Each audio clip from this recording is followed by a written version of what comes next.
Unmasked Gwenpool. I'm not real familiar with this character, however, we do have the figure and wanted to go ahead and give it a quick review of this exclusive, Walgreens exclusive Unmasked Gwenpool. So let's get it a little tour here and see the artwork, the box, and they're pretty much consistent with their stuff, but there's an artwork over there, so pretty cool. Seems like an interesting character, and looking forward to getting this thing out of the box and see the sculpt of this thing, and you know, standing it up on a shelf and all that good stuff. So let's get to it. All right, out of the box, and let's just go ahead and show it. Oh dear, oh my, oh. I'm okay. So let's check out some of the detail there. And well, she's got a blade. How come she's only got one? What happened to the other one there? All right, so let's put her on the stand here and let's check her out. Okay, this is not standing.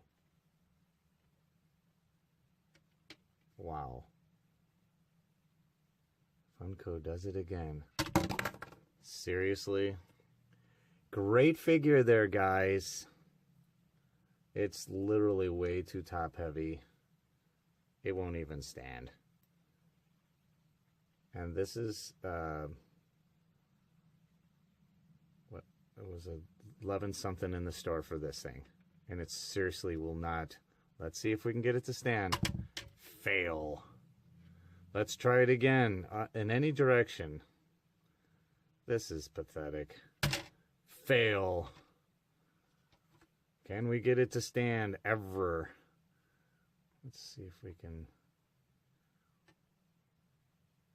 Come on now. Fail.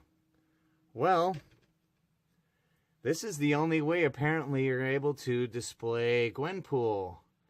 My opinion, right off the bat, this is another fail by Funko. For you fans out there, I'm feeling it for you. This is ridiculous. I mean, here's your review of this overpriced bobblehead. The character might be really good, but this is... Hey, does anybody see the resemblance of her head in a pumpkin? Huh.